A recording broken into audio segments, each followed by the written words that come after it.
Have, of course, our colleague from Uganda, Saddam, I think, from Uganda, who, yes, Peter Otai, who's going to give us an update from Uganda, what Ugandans are thinking about their co-host being eliminated from the tournament. Do they feel lonely? Peter, talk to us. Hello, my name is Peter Otai. I'm currently in Kampala, Uganda. And we have to admit that CHAN of 2024 has actually gone very smoothly for a few, not very many. Of course, I know the Kenyans are hurting after that penalty shootout exit, after that 1-1 draw. It was a very good game yesterday for the Kenyans, but you cannot take away the fact that Madagascar Football Club,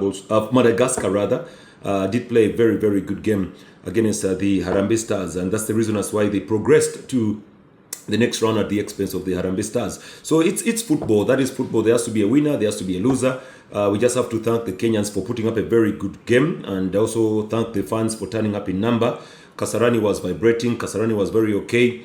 And yeah, the Kenyans went on to lose out in penalties by 4-3. It's hard luck to Kenya, but you have to actually, thump yourselves on the chest and say we did a very good job, because in your maiden season, you go until the quarterfinals, which is, to me, is something very, very good. I know, yes, Madagascar had a lot of experience playing in the quarterfinals. The mere fact that they also had their maiden season in 2022 and qualified up to the semi-finals and lost, and even went on to win in the third place playoff to finish number 3. Madagascar were all well organized and well prepared for this one, but Kenya also did the same. They were well organized. Unfortunately, luck was not on their side. A couple of good chances fell by, but you give credit to Toldo, the goalkeeper of Madagascar, together with Toki and Tony, the defenders of Madagascar, who did a very good job, played well to actually keep the Kenyans at bay. So yeah, that's what transpired really for Team Kenya that exited yesterday. Then Tanzania, very, very hard game also to lose. The Benjamin Mkapa Stadium was full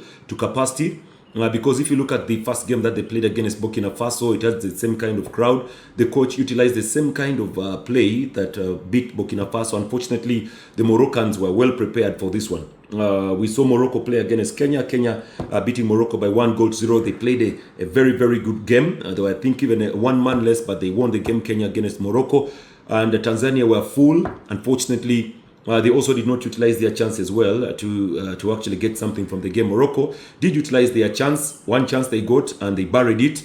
And it's the reason as why Morocco did qualify for the semi-finals at the expense of, Team Tanzania. So you have to admit that two hosts have been eliminated, Kenya and Tanzania. The two hosts have been eliminated. So it means that the only hope for East Africa and the only hope for the Pamoja is Uganda, who actually play against Senegal today at about 5 p.m. local time. Uganda up against Senegal. Senegal are beaming with a lot of confidence. They are the reigning champions of CHAN.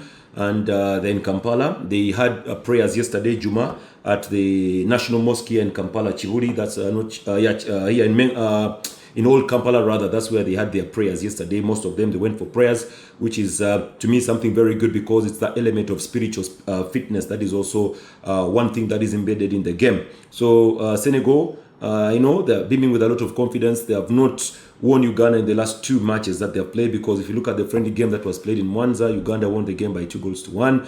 Then there was also the last edition of CHAN, Uganda winning the game by 1-0. So yeah, it's going to be a very good game at the Nelson Mandela Stadium at 5 p.m. Mene picked up a red card recently in the last game that they played, so they won't be having their midfield over there, Senegal, but they have pretty good footballers they can call up to play the game of football today. So we anticipate the game will be a very hard one. The weather in Kampala right now is a little bit chilly and mild, and very, very cold. So many people are going with their jumpers and everything, but people are going to have fun. That's the most important thing about a game of such magnitude. There is going to watch the game, but also there is that element of getting the match day experience, the fun that comes with the match day. But all that fun can be broken down when you lose the game, because we saw this in Kenya. The supporters excited, then they went home with broken hearts. We saw this with Tanzania yesterday, very excited, then they went home with broken hearts. So that can also be the same with Uganda, but we hope it doesn't come through. So yeah, thank you very much, guys. Pray for the Uganda Cranes. They're the only hope of East Africa. Until next time, bye-bye from me. Thank you very much, Peter Otai.